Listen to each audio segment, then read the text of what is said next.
안녕하세요. 경제 읽어주는 남자 김광석입니다. 반갑습니다. 가계부채 1900조 시대.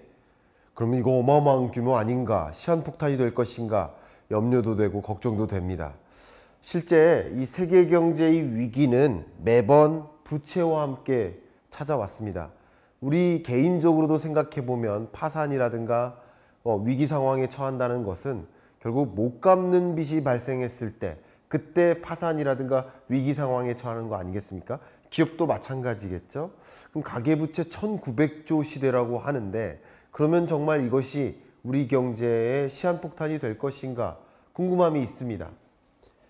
세계 역사 속에서도 주요 위기는 빚, 부채와 함께 했었다라고 생각을 해본다면 역시 코로나19와 함께 빚에 의존해서 버텨냈던 그런 기간이 있기 때문에 다시 한번 이 가계부채가 말 그대로 코로나19 이후에 또 다른 경제 이슈가 되는 게 아닐까, 또 다른 경제의 걸림돌이 되는 것이 아닌가 하는 그런 걱정들도 많이 있는 상황입니다. 실제 여러분 개인적으로도 이만큼 빚에 의존하고 있다 보니 실질 소비 여력이 줄어요. 왜냐하면 소득 중에 절대적인 비중을 빚 갚는 데 쓰고 있다 보니까 원금과 이자를 상환하다 보니까 소비할 수 있는 여력도 줄고요. 이미 빚을 이만큼 지어서 집을 샀다 보니까 또 다른 투자를 하기 위해서 빚을 또 의존하기가 어려운 상황인 것이죠. 결국 나는 어떻게 될까? 이 빚을 계속 짊어지고 살아야 될까? 하는 걱정도 물론 있고 더군다나 금리가 이렇게 상승하는 그런 기조 속에서 계속 이자 상환 부담이 계속 커지니까 나는 이 빚으로부터 어떻게 자유로울까 하는 걱정도 됩니다. 또 앞에 말씀드렸던 것처럼 이 가계빚이 시한폭탄이 될 것인가 하는 걱정이 있는데 또 많은 사람 얘기 들어보면 부자들은 다 빚이 있다. 가난한 사람이 빚이 없는 것이다. 부자들은 적정한 빚에 의존해서 적정한 투자처로 재테크를 하면서 부를 계속 증식시키는데 결국 시한폭탄으로 작용하는 빚이 아니라 건전한 빚, 적정한 빚에 의존해서 어떻게 하면 재테크를 또 할 수 있을까에 대한 그런 걱정, 적정한 빚테크를 어떻게 할 수 있을까에 대한 궁금함, 그런 것들도 많이 있으실 것 같습니다. 그런 의미에서 정말 이 가계부채가 우리 경제의 시한폭탄이 될 것인지 판단해보고 결국 여러분들은 어떻게 적정한 빚에 의존해서 건전한 경제생활을 할 수 있을지에 대한 조언, 팁도 몇 가지 드려보는 시간을 가져보도록 하겠습니다. 말 그대로 긴축의 시대예요.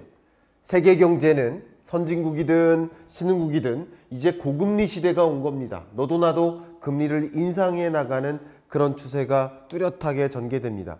물가가 높다 보니까 높은 물가를 잡기 위해서 이제 적정한 금리를 도입해서 물가를 좀 잡기 위한 그런 움직임이 지배적으로 나타나는 그런 시대인 것이죠. 그런데 가계부채가 1900조 시대다. 야, 이제 조금 있으면 가계부채가 2000조가 되겠네. 제가 한번 진단을 해보니까 22년 가계부채는 연간 기준으로 2000조 시대에 도래할 것으로 판단 내려집니다. 왜냐하면 최근 가계부채의 증가 속도가 매년 적어도 100조였어요. 그러니까 22년에는 연간 기준으로 2000조 시대가 될 겁니다. 물론 그 2000조라는 가계부채 규모는 23년 5월 정도가 되어야 혹은 1월 정도가 되어야 그 값이 잠정치가 나올 것이기 때문에 2000조 시대다라고 표현하기는 어려울 수 있지만 그냥 누구나 웬만한 전문가들이 추정하기로는 22년이면 2000조 시대라고 볼 수 있겠습니다. 어쨌든 지금 기준으로서는 1900조 시대인데 가계부채가 계속 늘기만 했단 말이에요. 그럼 정말 위험한 일인가? 그럼 이런 반문을 해봐 드릴게요. 가계부채가 1000조 넘으면 위기입니까? 그러면 1500조 넘으면 더 위기입니까? 1600조 넘으면 더 위기예요? 1700조는요? 1800조는요? 1900조는요? 가계부채가 늘 때마다 계속 위기라는 단어를 그냥 일상적으로 붙일 겁니까? 사실 이때도 맨날 위기라고 했었거든요. 1000조 돌파할 때. 근데 2000조 돌파하면 위기입니까? 어떻게 그렇게 가계부채 규모만 가지고 위기다 아니다라고 판단할 수 있죠? 그게 아니라 갚을 수 없는 부채인가, 갚을 수 있는 부채인가를 진단해 볼 필요가 있다는 것이죠. 가계부채 문제를 단순히 규모만으로 판단할 수는 없다는 것이죠. 아니, 집들도 계속 늘어나고 가구 수도 계속 늘잖아요. 돌멩이 숫자도 늘 거예요. 나무 숫자도 늘 거고요. 안 늘어나는 게 뭐가 있냐 이거죠. 다 늘어나는데, 쉽게 말하면 경제 규모도 어쨌든 3%, 2% 수준으로 계속 늘어나는데 가계부채가 늘어나는 거는 왜 지적을 하냐 이거죠. 갚을 수 있는 부채라면 늘어나도 문제가 없을 텐데, 그렇기 때문에 가계부채를 정확하게 정밀하게 진단을 해봐야 됩니다. 가계부채로 인해서 금융불안으로 이어질까? 가계부채를 갚지 못하게 되면 결국 은행 입장에서는 못 갚는 빚이 발생하니까 금융불안이 생길 수 있겠죠. 그 금융불안 여부를 진단할 때 가장 많이 활용하는 지표가 연체율입니다. 은행에 돈을 빌렸는데 연체자가 발생해요. 근데 연체율이 어때요? 가계대출이든 기업대출이든 연체율이 지속적으로 하락하고 있습니다. 심지어 코로나19 이후에도 가계대출의 연체율은 지속적으로 떨어지고 있습니다. 사실 이 정도 연체율이면 더 이상 떨어질 수 없는 수준으로 떨어진 거예요. 그러면 못 갚는 빚은 아닌가 보다 하는 판단이 한 가지 생기겠네요.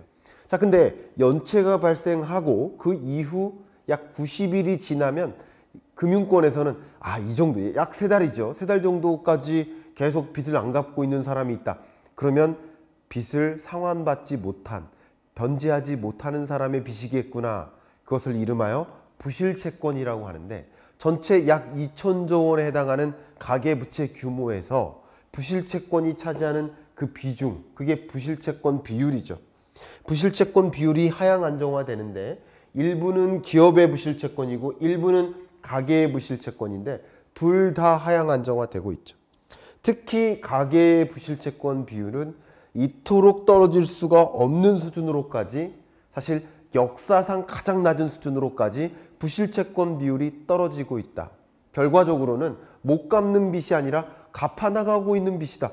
갚을 수 있는 능력이 있는 사람이 뭐 10억, 20억 대출 껴서 적극적으로 좋은 투자 상품으로 투자하고 이 자본주의 사회에서 그렇게 하는 것이 뭐가 문제입니까? 갚을 수 있는 부채라면. 갚을 수 없는 부채가 문제인 것이죠. 금융불안으로 이어질까를 판단할 때 한국은행에서는 금융안정 상황을 판단하는 금융안정보고서를 1년에 2차례 발간하고 있습니다. 그 금융안정보고서에서 첫 번째 그래프로 제시하는 게 금융안정지수예요. 이 값이 이렇게 높을 때는 굉장히 불안한 거예요. 2008년 글로벌 금융위기 때도 불안했지만 코로나19 상황에도 위기 상황을 잠깐 넘었던 적이 있어요. 그러나 지금은 어떻습니까? 네, 주의 단계도 아니에요. 주의 단계가 이 금융안정지수가 약 8 정도를 찍으면 주의 단계인데 그거보다 훨씬 밑도입니다. 한 6 정도 됩니다. 그러니까 금융불안으로 연결되지도 않을 만큼 가계부채가 실제 우리 경제를 억누르는, 회복을 억누르는 그런 요소는 아닌 거라고 판단 내려집니다. 자, 이제 그러면 지금까지는 가계부채 문제를 금융권 관점에서, 금융기관 관점에서 못 갚는 빚이 있나? 그러면 우리 은행은 빚 못 갚네, 못 받네? 그러면 문제가 되잖아요. 그게 아니라 지금부터는 차주 입장에서, 우리 가계 입장에서 생각을 해볼게요. 가계부채 전체 규모가 1,900조 원이다.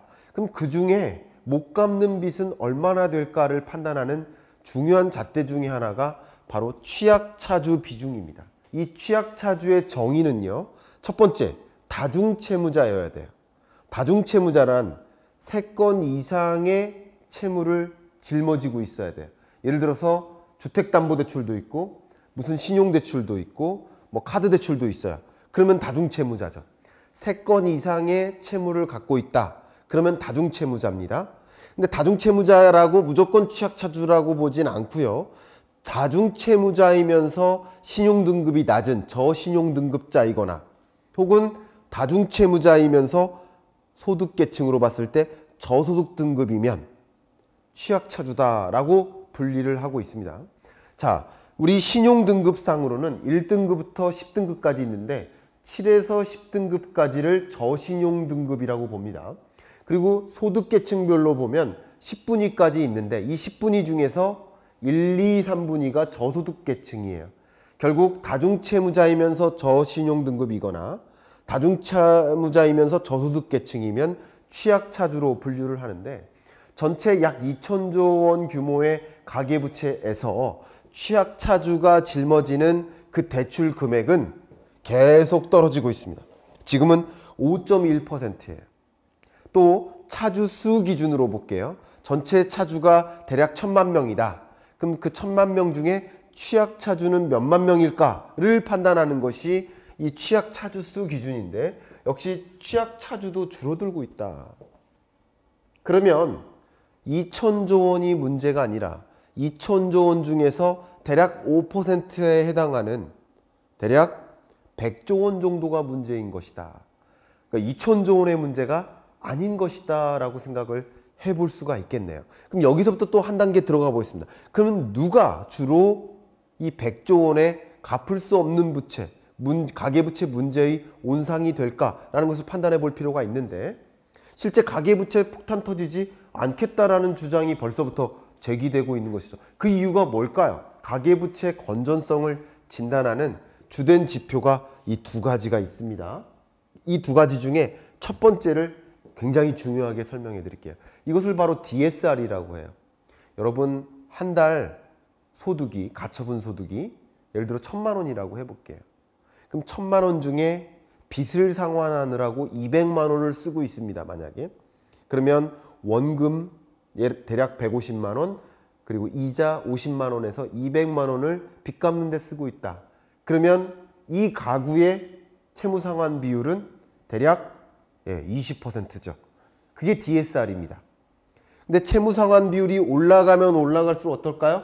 네, 소득이 늘어나는 속도보다 가계부채가 늘어나는 속도, 혹은 원리금 상환 부담이 늘어나는 속도, 이게 더 가파라진다. 그럼 이 지표로만 보면, DSR 지표로만 보면 이러다가 소득이 늘어나는 속도보다 부채가 늘어나는 속도가 더 빠르니까 빚을 못 갚을 수도 있겠구나라고 생각할 수 있는데, 그럼 가계부채가 2천조 원이 문제인 것처럼 느껴질 수 있는데, 사실 그게 중요한 것이 아니라 밑에 지표입니다. 이것은 금융자산 대비 금융부채. 부채가 있지만 그만큼 자산이 있다면 문제가 아니라는 거예요. 소득만 볼 것이 아니라 자산을 같이 봐야 된다는 거죠. 근데 금융자산 대비 금융부채, 실물자산을 제외하고 말하는 겁니다. 금융자산만 가지고도 본다면 금융부채 비율이 늘어나지 않아요. 오히려 2007년이 더 컸어요. 지금은 그거보다 더 떨어져 있습니다.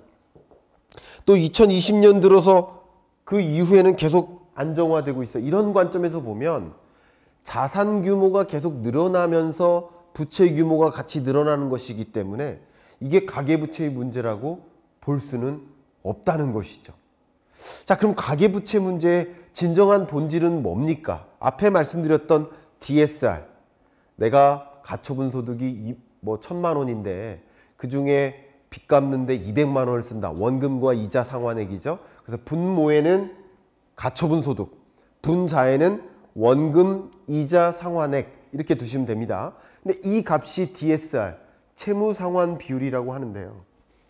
1분위부터 5분위까지 소득 계층별로 구분할 때 5분위는 고소득층이에요.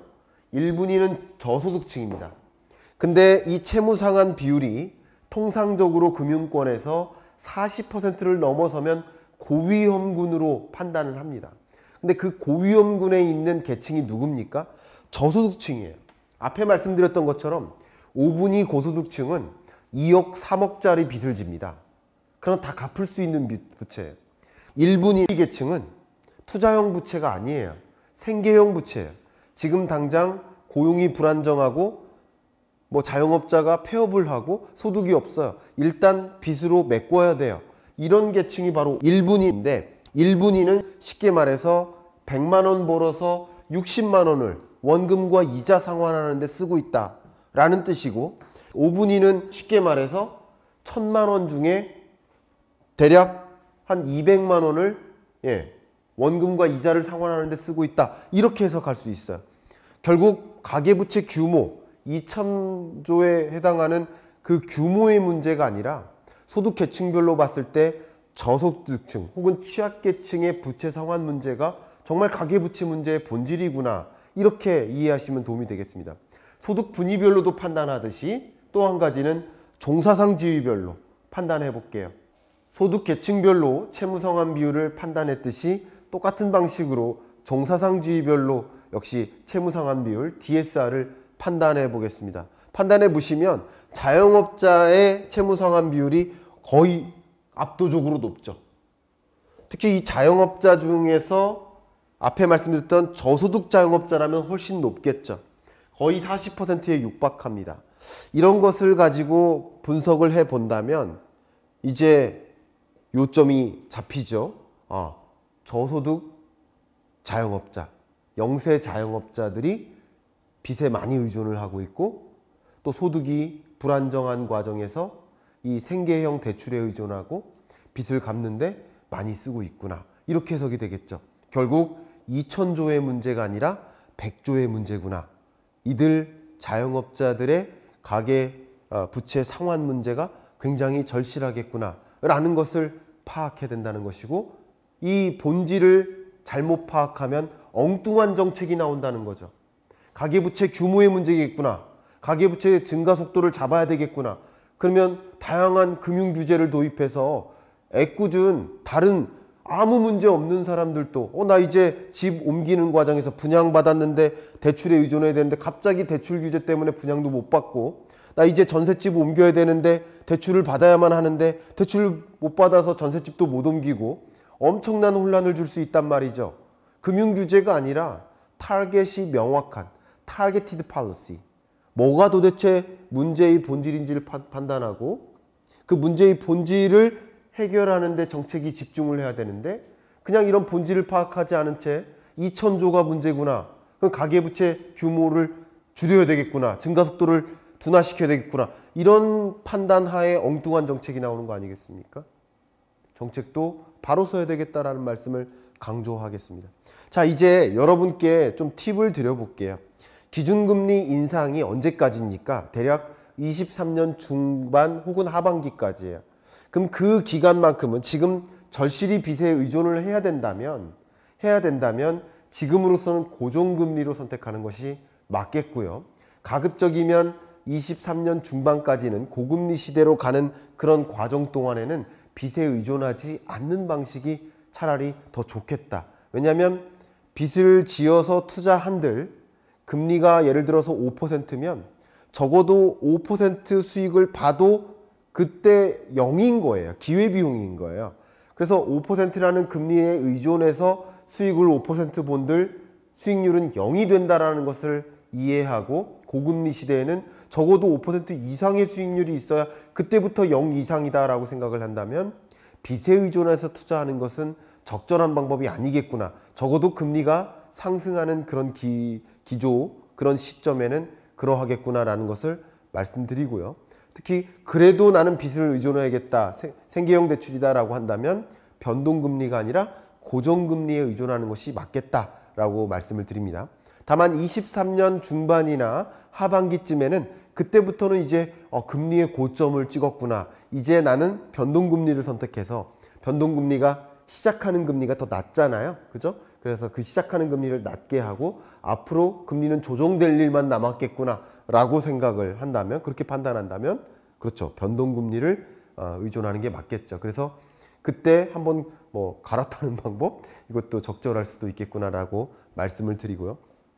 적정한 시점에 적정한 부채에 의존해서 투자를 한다라고 한다면 소위 말하는 비투죠. 이 비투를 한다면 적어도 채무상환 비율, 앞에 말씀드렸죠, 소득 대비 원리금 상환액을 계산하시면 됩니다. 지금 빚이 있어서 원리금 상환 비율이 지금은 10%인데요. 괜찮죠? 근데 여기서 빚을 더 의존하면 이 비율이 올라가겠죠. 그것을 계산할 수 있습니다. 쉽게 계산할 수 있습니다. 여러분의 소득을 분모해 놓고 원금과 이자 상환액을 분자해 놓는 겁니다. 근데 이 비중이 절대 40%는 안 넘는 그런 전제하에 비투를 하셔야 되겠다라고 강조를 해드리고 싶고요. 또 소득 계층에 따라서도 차이가 있고 연령 계층에 따라 또 차이가 있겠죠. 예를 들어 60대 이상의 계층 같은 경우는 소득이 장기적으로 지속될 수 없겠다라는 판단이 될 수 있잖아요. 그렇다면 조금 더 보수적으로 40%가 아니라 20% 안에서 안정적으로 가계부채에 의존할 필요가 있겠고, 30대다 또 40대다 앞으로 소득이 지속될 수 있겠구나 라고 판단한다면 조금 더 적극적으로 30%대의 빚에 의존해서 부동산에 투자한다든가 내 집 마련을 한다든가 하는 것도 적절할 수 있겠구나. 그러니까 내 집 마련이나 부동산 투자 혹은 그 밖의 투자라는 관점에서도 적정한 부채에 의존할 필요가 있는데, 그 적정한 부채는 DSR을 기준으로 소득과 원리금 상환액을 비교하면서 그 40%가 절대 넘지 않는 범주 내에서 투자 의사결정을 하시면 어떨까 의견을 드리면서 이번 주 경제 읽어주는 남자 마무리하겠습니다. 감사합니다.